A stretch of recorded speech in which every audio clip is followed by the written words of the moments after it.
Hey everybody, welcome to the Whole Church podcast, possibly your favorite church unity podcast. That used to be part of our intro. It was cool. I am here today with my co-host, y'all's favorite, TJ Tiberius One Blackwell. Hello, welcome. And today we are joined by author and theologian Marie Laure. She has 2 master degrees, one from Episcopal Divinity School, another from Boston School of Theology. Marie, thank you so much for joining us today. Thank you. And today we're going to be talking about, she has 3 books out. The last 2 are part of a series. And today we're going to be talking about her most recent. It is Return from Exile, Revelations from an Anchoress in St. Augustine. Not St. Augustine. I learned that listening to other podcasts she's been on. Yeah. When you live in Florida, it's Augustine. That's right. Yeah. So we are excited to talk about that book and just some about who Julian of Norwich is. But before we do, we always like to review some audience engagement. And as we get near the end of the year, I just like to look at some of our numbers just because I'm a numbers guy. And we had, this is an interesting one, almost exactly double the amount of shares this year that we did last year. So you guys have really been trying to spread this more. And we're very thankful for that because, honestly, no marketing or anything really is as effective as people just sharing it with someone they know. Because when I get a podcast that someone shared with me, I'm like, yeah, I'm going to listen to that. Well, it depends who shared it. TJ shared it. I might not. It's probably about hockey. Yeah. It would be.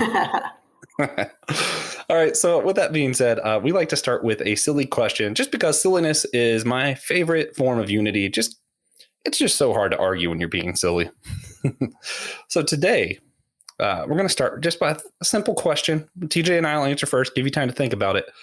What sporting event do you think Santa Claus would be worst at? TJ, would you like to begin? I can. I think Santa would probably be awful at soccer. Why? He's just not built for it, I don't want to be rude, but doesn't really have the physique, and I've never seen his hand-foot coordination. So yeah, I was actually thinking basketball. I don't know why. I just don't imagine him being that tall. How do you think he gets the presents into the chimneys? That's true. He just throws it. But no. He goes down the chimney. Not anymore. Oh, all right. All right. I'm just wrong then.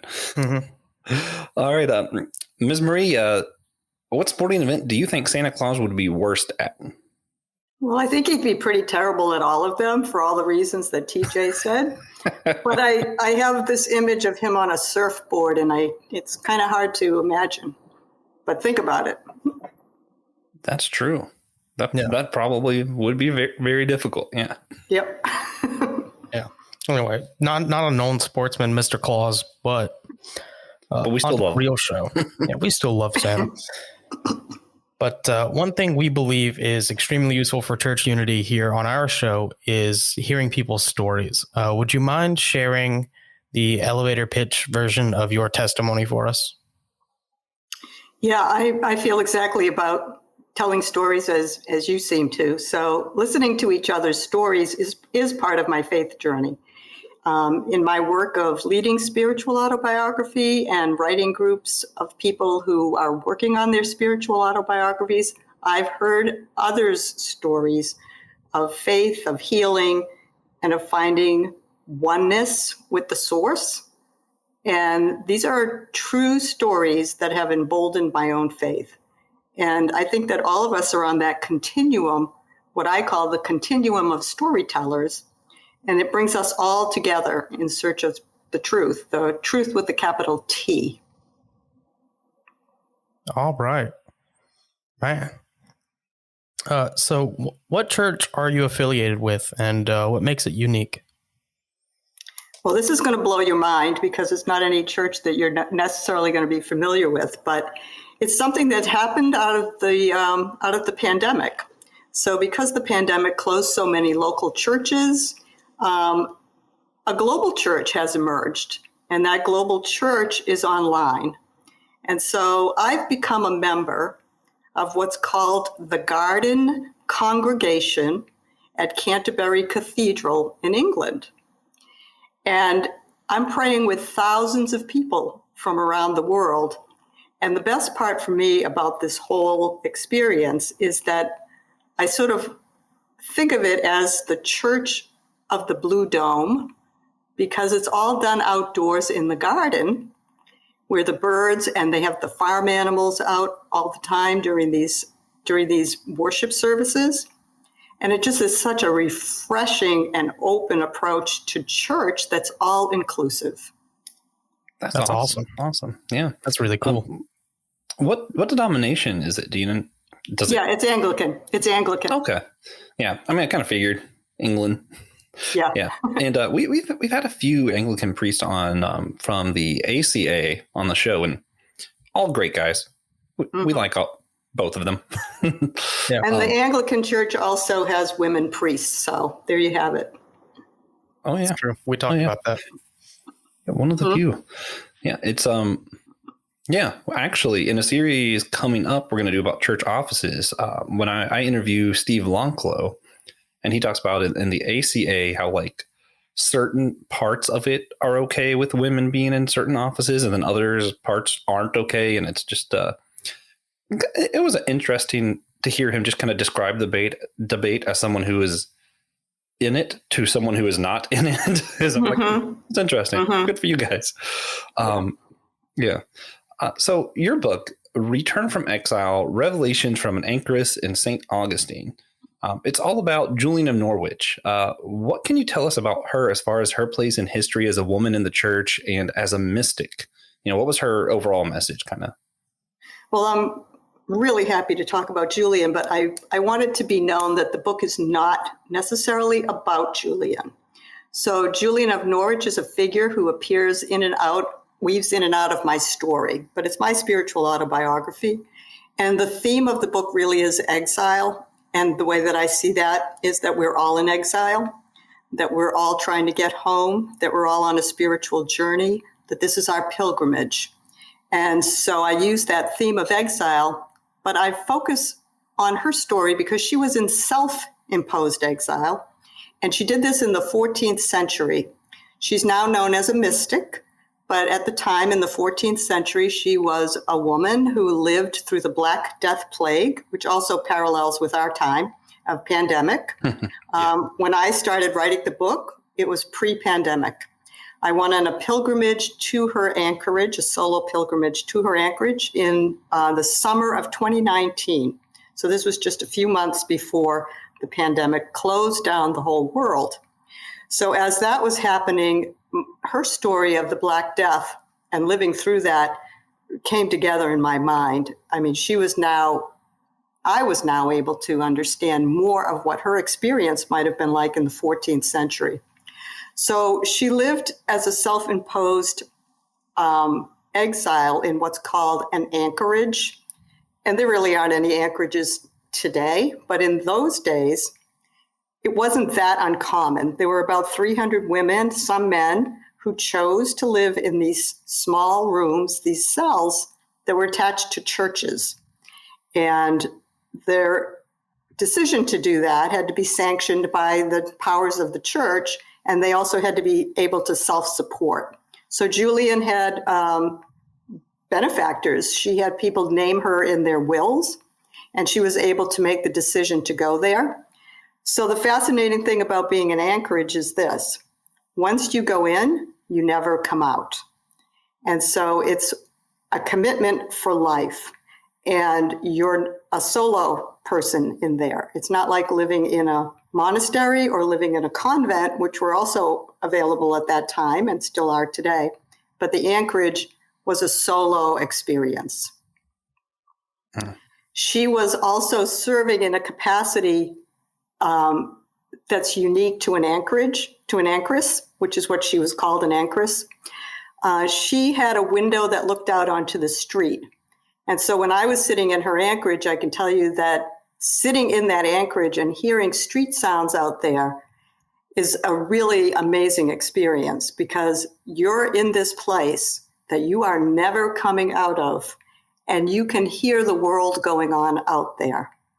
But she had one window that looked out onto that street, and she would do spiritual direction, is what we would call it today, with people from the village. So villagers would come looking for spiritual advice and just want to be closer to God through somebody who was living this life so that she could be as close to God as possible, which is what brought her into the Anchorage in the first place. Yeah. Man, that's really cool. Yeah. Really fascinating. I actually never heard of an Anchorage until we started, or Julian for that matter, until we started doing some of the research for this episode. Now, I saw where she was, I believe she was the earliest female to write a book in the English language, but it was like 200 years after she wrote it before it was finally published. Is that right? That's about right. So I don't think she set out to become the first woman to write a book in English, but it so happened that she wrote in English, which was very unusual for the time. So people wrote and spoke. I mean, the church language was Latin, and this is the Roman Catholic Church we're talking about. And she was part of that completely. I mean, she's living attached to the church, but she wrote her revelation, a revelation of love, in English. And these manuscripts were taken from the Anchorage at some point, and they were held by people who knew they had value. And these were some nuns and some monks who decided to act as scribes, which was actually to take the words that she had written and put them into the language that could be understood by all, and to put those out there. And so at that time, which was, I don't know, sometime in the 15th century, these manuscripts resurfaced, and they're claimed by, or I shouldn't say claimed, they're now found in the British Library, Westminster Abbey, a place in France. And I did go to the British Library, and I had a chance to see these manuscripts that were handwritten by the scribes, not by her hand. We don't think there's a remaining original document. But because there were these manuscripts were then in the public domain. And somebody 200 years after Julian's death took the book out of obscurity, took the manuscript out of obscurity, and turned it into the book that we know today as a revelation of divine love. Oh, yeah. And just interesting tidbit for people who, I don't know, just like history. So her lifetime when she wrote that and everything was before the Reformation. And between then and when it was actually published is when the Reformation took place. So a lot of, at the time, it was all Catholic. Once it gets published, I believe she's claimed by both the Anglican and the Catholic Church, sort of, right? That's correct. And they each have a feast day for her, and it's within 3 days of each other. And it's said to be when she had the revelations, she was on a deathbed. I should explain this. So at the age of 30, she was on her deathbed, and presumably it had something to do with the Black Death plague. And during that 3-day period when it was expected that she would die, she had these visions, and these visions were of Jesus Christ's passion. So her vision of him on the cross, dying on the cross. And they were extremely vivid, and she was relating to that. And then she didn't pass away. And those were the visions that she had a real burning need to write about. And so that is what happens when she is now 50 years old. She decides she needs to explore what those visions meant. She wants to understand them. But mostly what she needs to know is, why was she shown these visions? And she asks this question a lot: why me? And she's in the Anchorage for years and years, writing everything. So the book has 85 chapters. And she had 16 visions, and the book has 85 chapters. So she's really extrapolated the visions into a communication between her and God, which is all very interesting to read about. But it takes another 15 years after she finishes writing before she gets the answer to her question. And it's her actual final vision that we're aware of, where she gets the answer from God why it was shown to her. And the answer is for love. Why was it shown to you? For love. Who showed it to you? Love. And that's what Julian's message really is about. God is love, and her message is incredibly hopeful. It's full of hope during a time when the church was actually not a very hopeful message to people. It was a time when the messages were, God is an angry God. God is a punishing God. You are actually being punished through this plague for your sins. And she took that and turned it around so that people could hear, this is a loving God. God is with us. Man.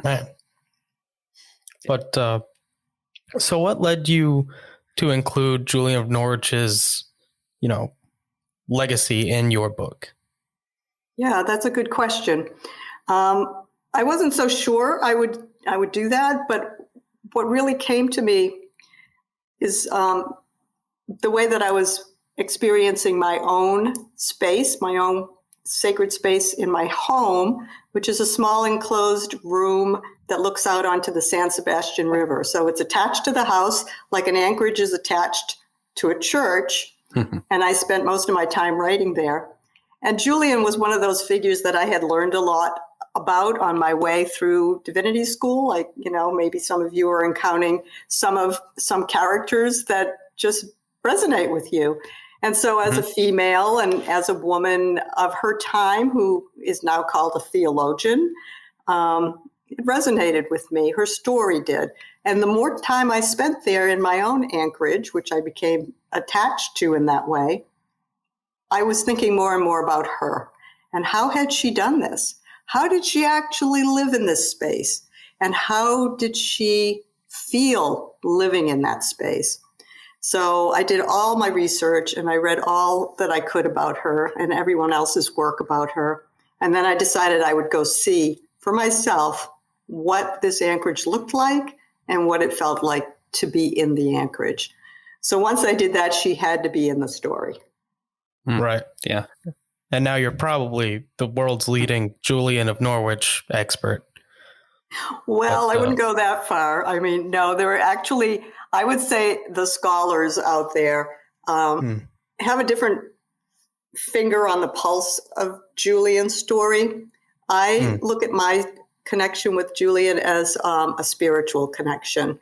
And I feel that she is a very relatable person for me. And I think for readers of the book, she can become a relatable woman because she had to make choices that we make in even our lives today, not the least of which was, what was she giving up to do what she did? Which means, in a word, everything. Right. Yeah. So speaking of the readers of your book, who is the main target audience? And what do you want them to get out of it? I don't feel there's a target audience as the question is put to me. I think it is really a book that speaks to a lot of different people. Certainly it's going to speak, I think, to women of a certain age, but it's also going to speak to everyone who understands that there are transitions in life that we make. We cross over thresholds at different periods in our lifetime. And so the 30-year-old transition is part of Julian's story because that's when she had her near-death experience. And I talk about that in the story as related to my daughter, my mother-daughter part of the story, which resonates with anybody who has kids or anybody who's been a kid and has to cross over that threshold where you separate from the family. And then later in life, at the age of 50, it doesn't have to be exactly at the age, but in that time frame, there are other transitions that happen. And this is for all of us. And so things happen in places in our life where we have to make choices and we have to cross over thresholds leave things behind, make choices, and discover again who we are.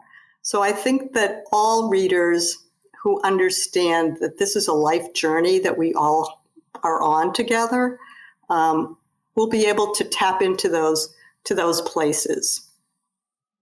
Yeah. All right. Yeah. My church over the weekend, Pastor was actually talking about, I think the title of the sermon was like, "What's next?" If it wasn't, that should have been the title. We said that a lot, but it was the third week of Advent.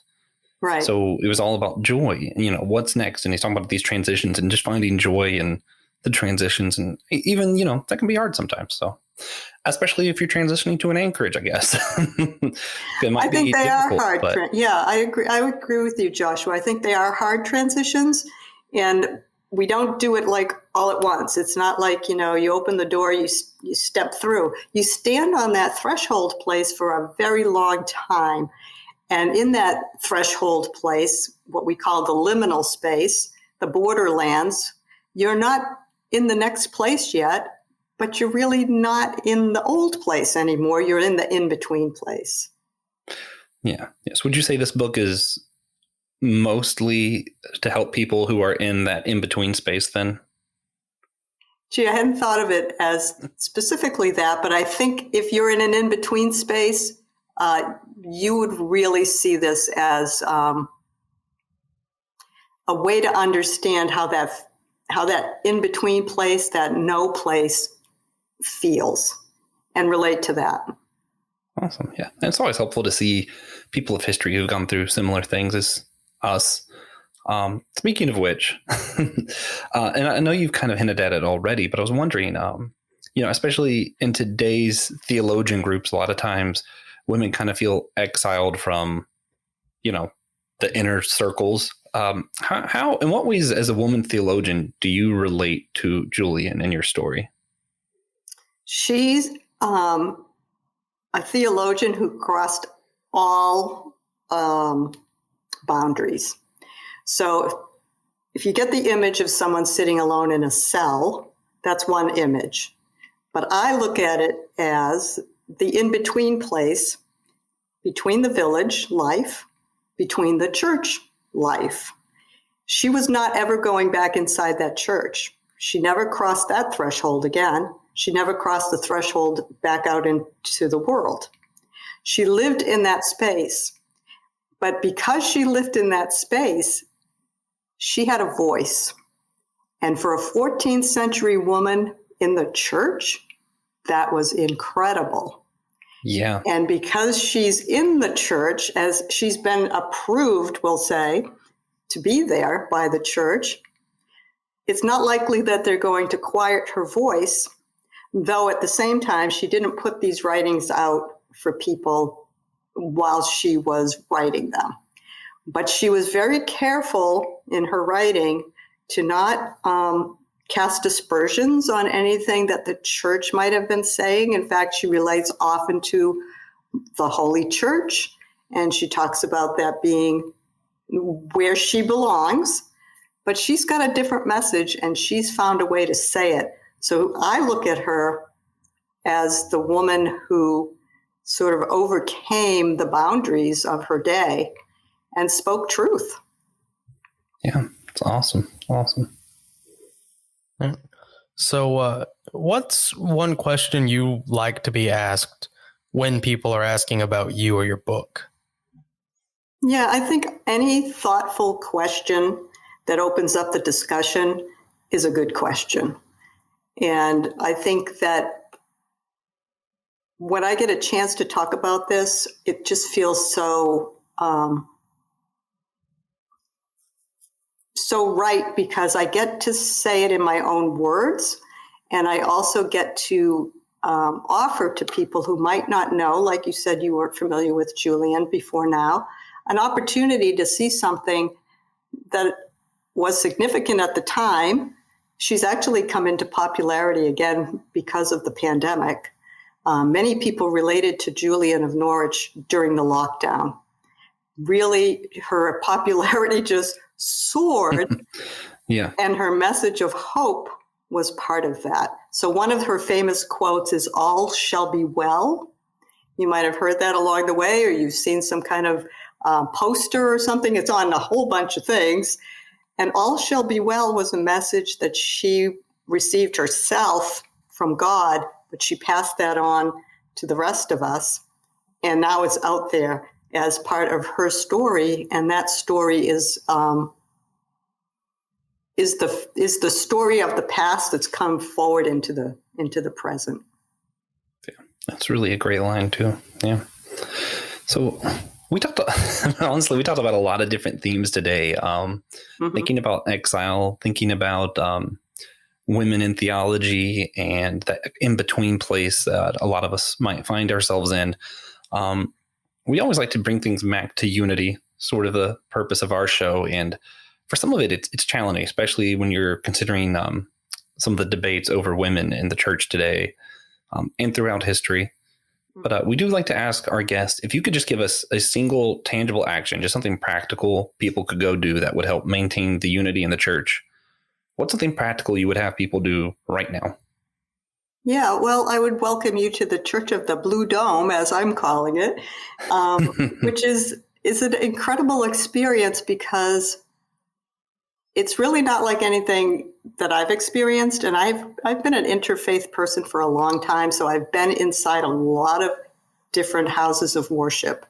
This takes it out of that, and this gives us, all of us, an opportunity from our own homes to connect with people from around the globe and to understand that we don't have to be separate and to understand that we don't have to have our own theologies in their little boxes all the time to be in a spiritual place and to be with God.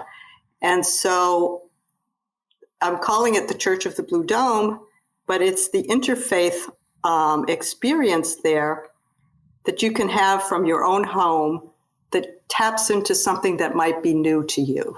And I think anything that's new to you that opens up our eyes and our vision and our understanding is a positive action. All right.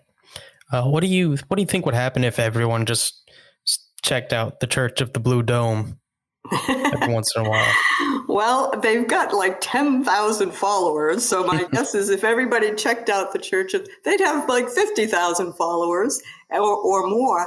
And I think that would be an incredible and great experience, not, for me in particular, but for all of us to know that, think about this. In any given Sunday morning that you go to church, you know who's going to be there. You know pretty much how many people might be there. You've been there enough times that you're familiar with, the lay of the land. This is learning about other. And this is the chance to participate in something that's much bigger than yourself and much bigger than your own, house of worship.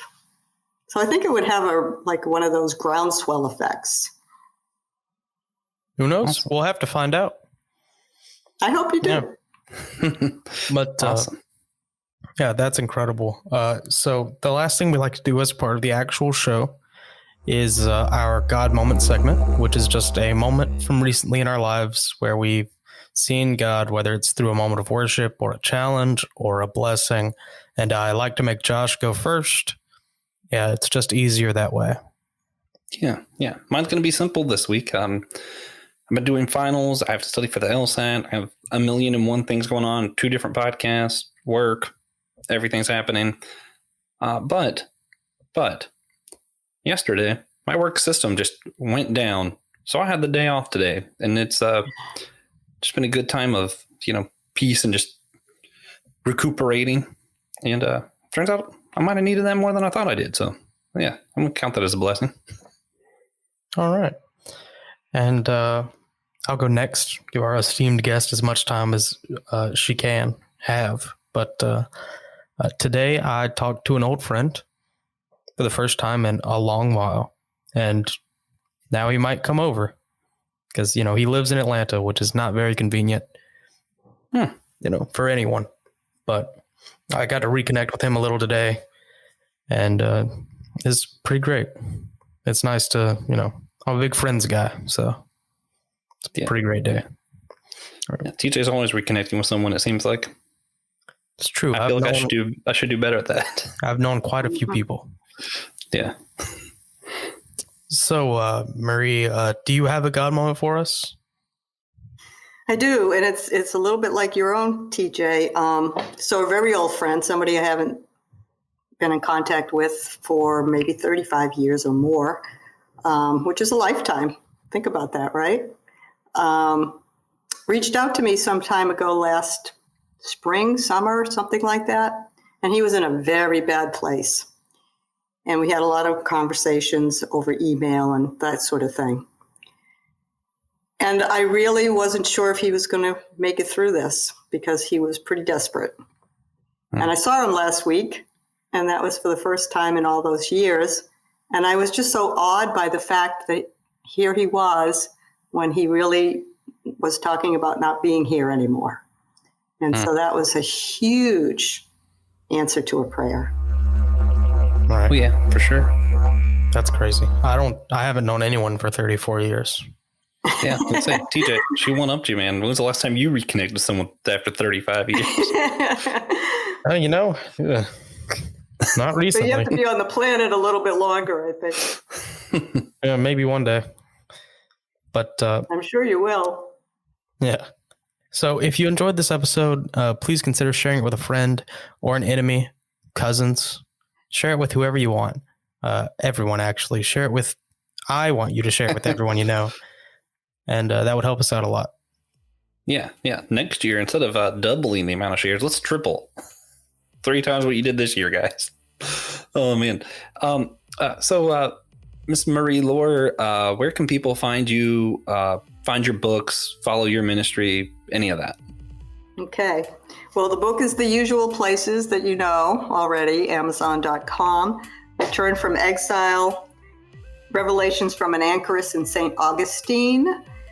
And to find a way to connect to me, I would go to the Facebook groups, Return from Exile, because there we're talking about what's your pandemic story. And so the story is the connector. Obviously, we've talked about that already. And this is an opportunity for people who are listening to connect with me, but also to connect with others. Wow. All right. Sounds great. Some future guests for the podcast. We have return guest Kelly O'Sullivan, longtime friend of the podcast and Anglican minister. Dr. Russell Moore, Director of Christianity at Today's Public Theology Project, a big 7-part series about church offices with 11 different church leaders contributing. That's from us and a bunch of other people.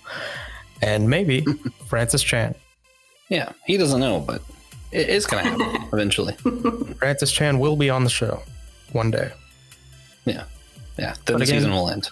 Yeah. Thank you so much for listening. Come back next week. Hop over to Patreon to hear the very last thing we do on the show.